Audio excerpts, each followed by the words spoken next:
Now we have to go through dimensional analysis. What is dimensional analysis? Under dimensional analysis,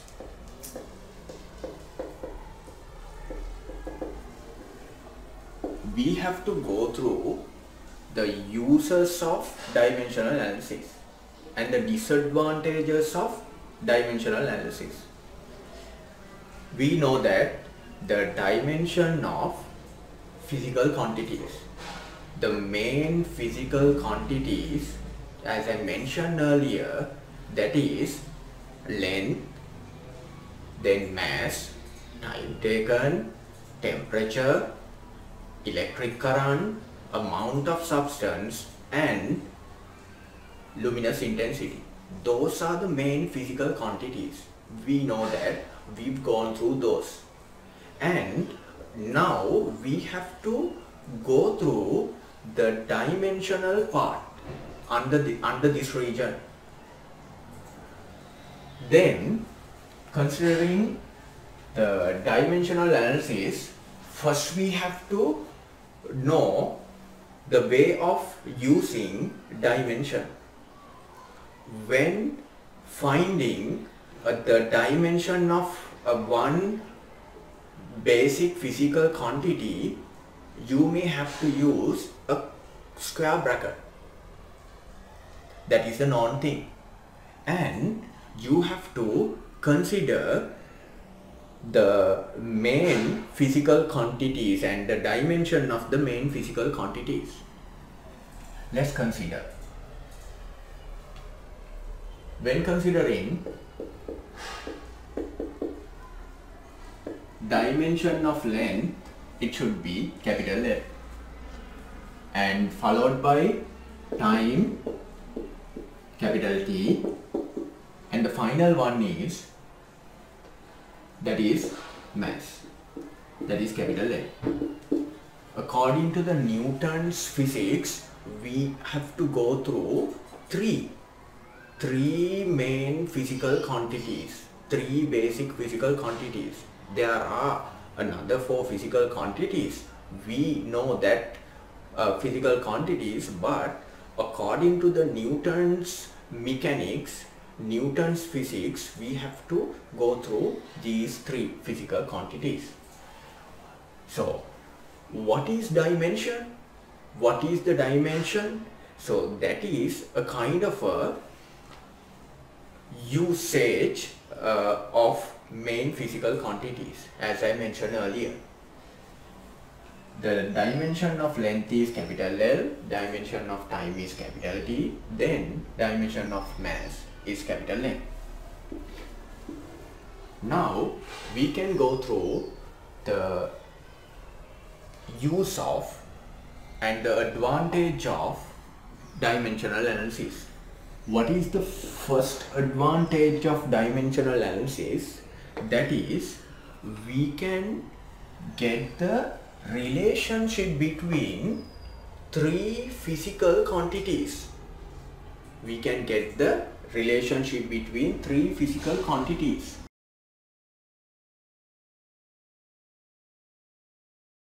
Under dimensional analysis, we have to go through the advantage and the disadvantage of the dimensional analysis.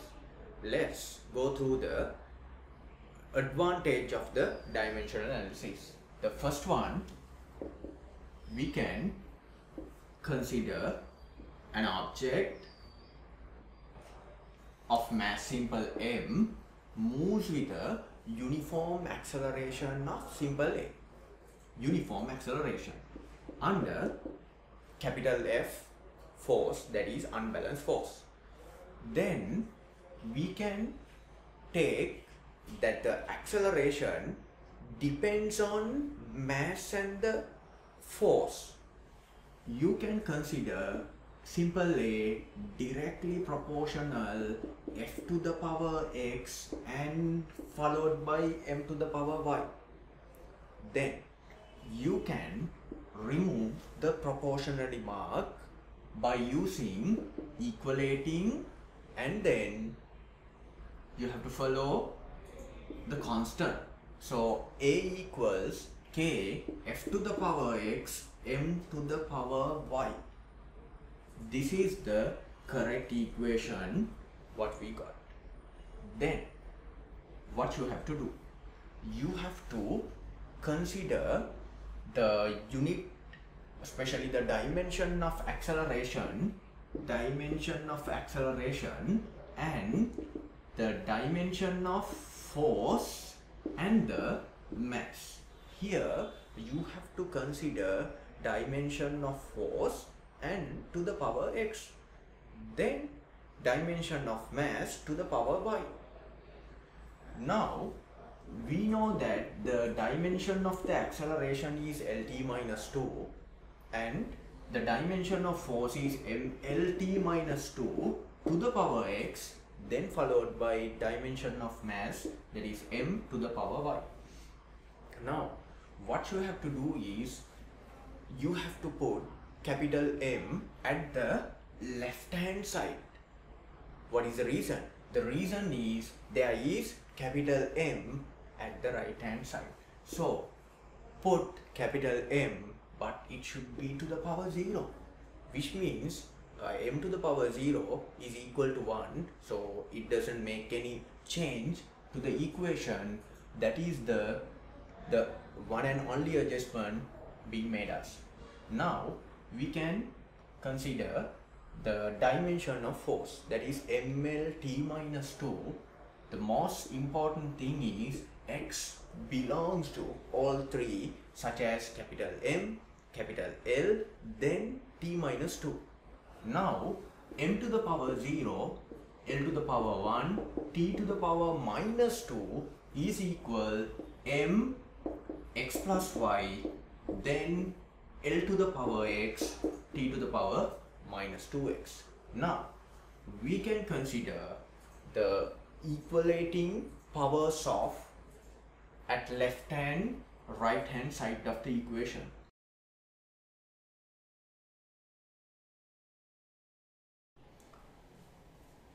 The equalating power of capital L.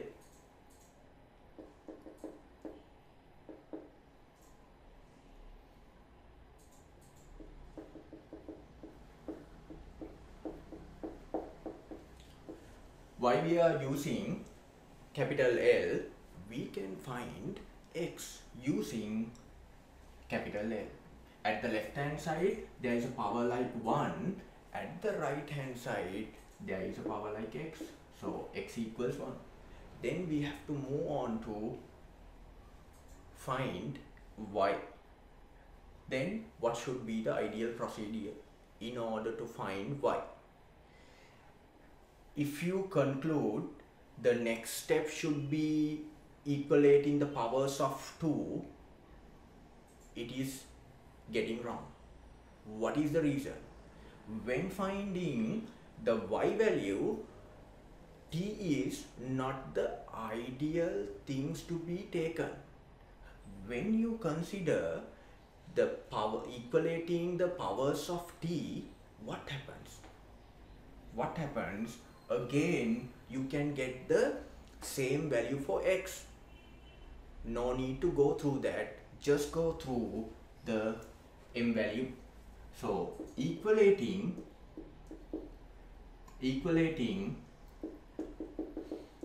powers of capital M, now you can get the answer. What is the power of m at the left hand side? That is 0. What is the power of m at the right hand side? That is none other than x plus y. Then you can substitute the values such as 1 instead of x, then y equals minus 1. Now we got x value followed by y. Now you can use this equation. You can take that as capital A. Using capital A equation, simple A equals k into f to the power, what is the value of x? That is 1, then followed by y, that is minus 1.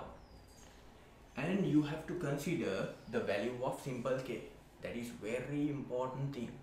So what would be the value of simple k according to SI units?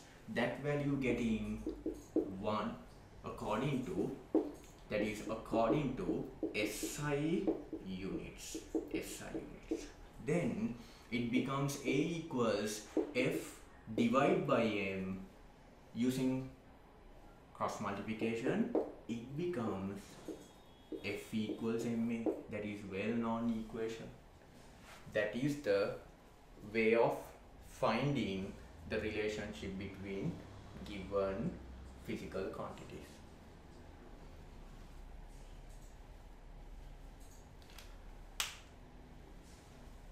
Let's move on to the next advantage of dimensional analysis. The next one is we can get the clear idea about the equation. You can conclude that equation is correct or not. How would you get the given equation is correct or not? So when considering a given set of equations such as S equals ut plus half at square, how many sets are there? Here there are 3 sets. When considering different sets, there should be same unit and dimension. When considering S, that is displacement, we know that what is the dimension of displacement, that is capital L. When considering ut, what happens? It should be, u means velocity, t is time taken, so u should be LT minus 1 into capital T. What happens? LT minus 1 into capital T, it should be capital L. Definitely it should be capital L. Then we can go through the latter part of the equation, the third one, the third part, that is half at square. Okay, let's consider half at square. Half, that is constant, simple A, that is, it should be acceleration LT minus 2 into simple T, it should be capital T. Take the square. So finally all 3 sets get the same dimension. So our conclusion is the given equation is correct, but under one condition, that is under dimensional analysis. You can't predict the given equation is correct perfectly. You can't take. You can consider the given equation is correct under dimensional analysis. That's all. That is the second advantage of having dimensional analysis. Okay, let's move on to another example. We can consider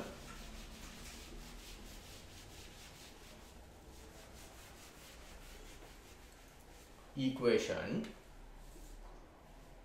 such as v square equals u square plus 2as. What is v? That is final velocity. U, it should be initial velocity. Acceleration, it should be simple A, then followed by simple S, that is displacement. Then next question is, how many sets are there? How many sets are there? It should be 3. 3 sets. Now what we have to do, you have to go through 3 sets and check whether all 3 sets get the same dimension, right? When considering v square, what you have to do? V is final velocity. It should be Lt minus 1. Take the square of that. So then what happens? L square t minus 2. Let's move on to the u square, that is initial velocity. Therefore Lt minus 1 and get the square, that is L square t minus 2. Then there should be another set, that is none other than 2as. So considering 2as, 2 is a constant. No need to consider unit or dimension. Actually, there is no such unit and dimension. When considering acceleration, that is Ld minus 2. Then consider the displacement. What would be the dimension of the displacement? That is capital L. Then finally, we are getting the same dimension as we got under previous cases. That is L square t minus 2. Then what is our conclusion? The conclusion should be given equation is correct under dimensional analysis. That is, then we can consider the next advantage. What's that?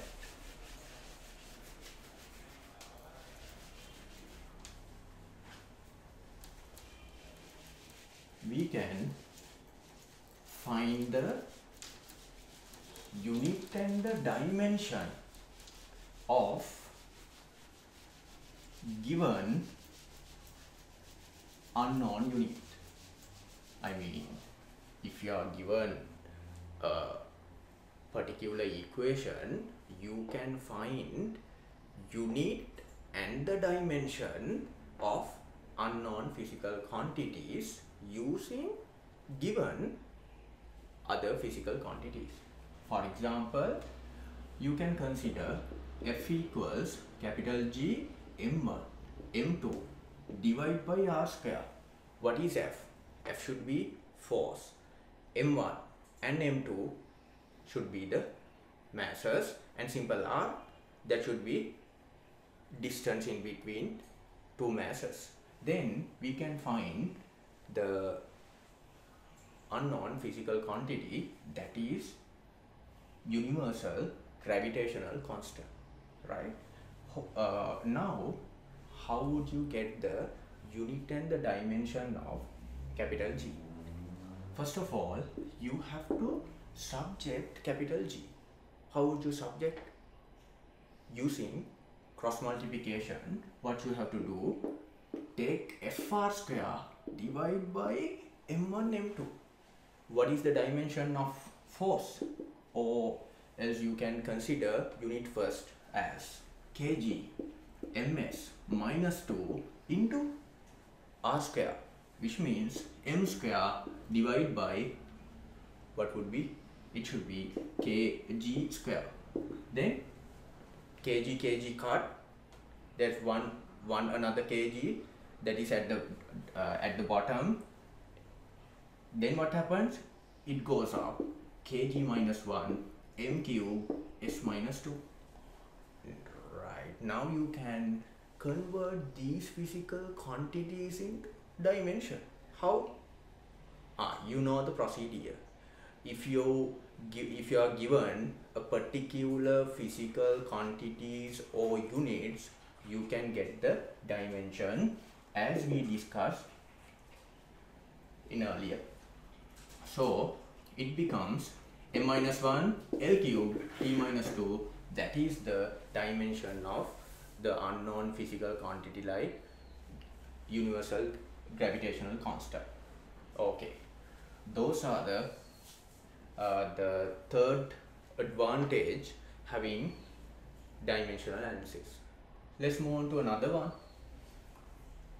You can take f equals 6 pi eta comes from Greek alphabet RV.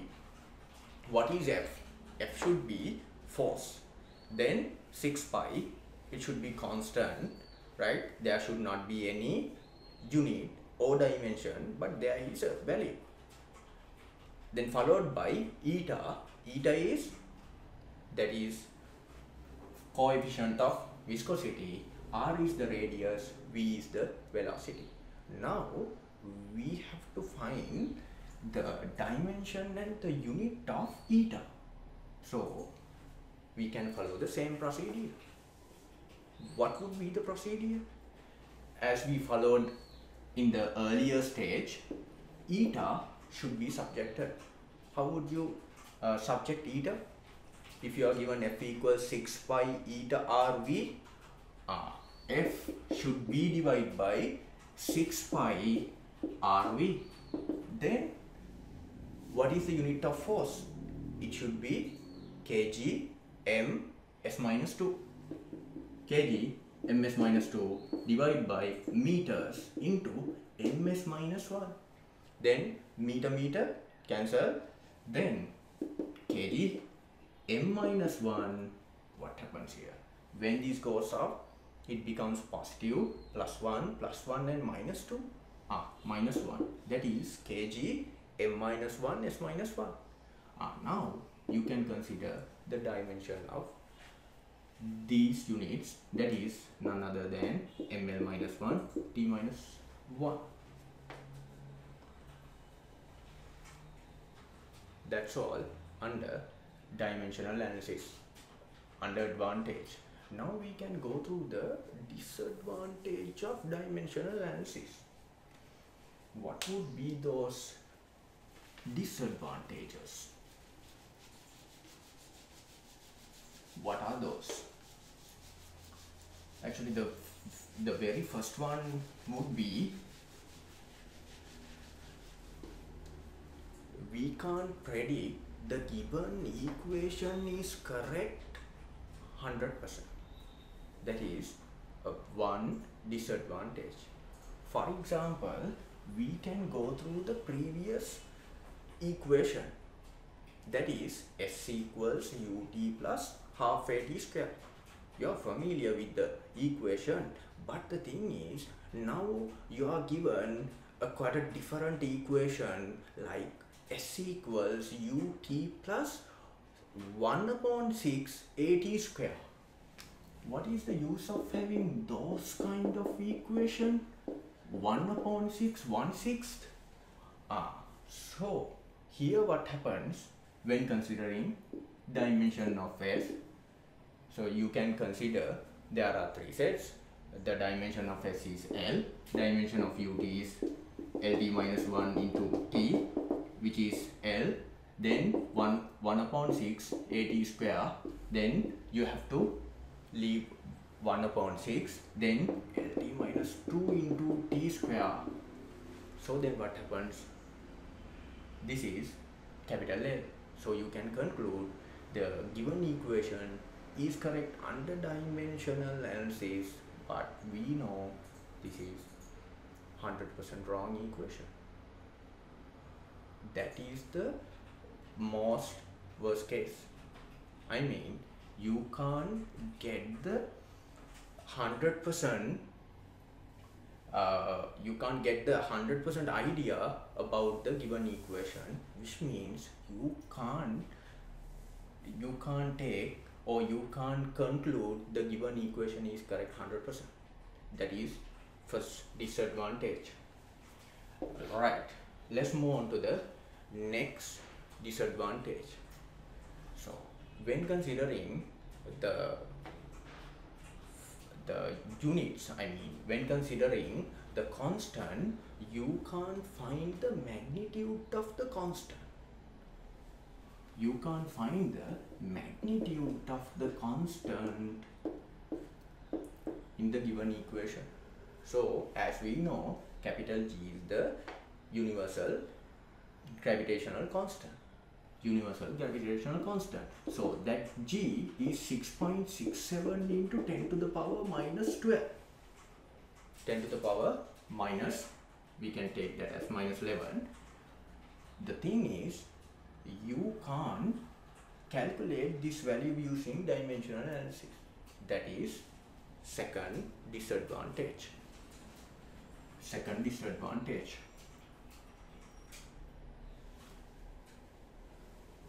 What is the third?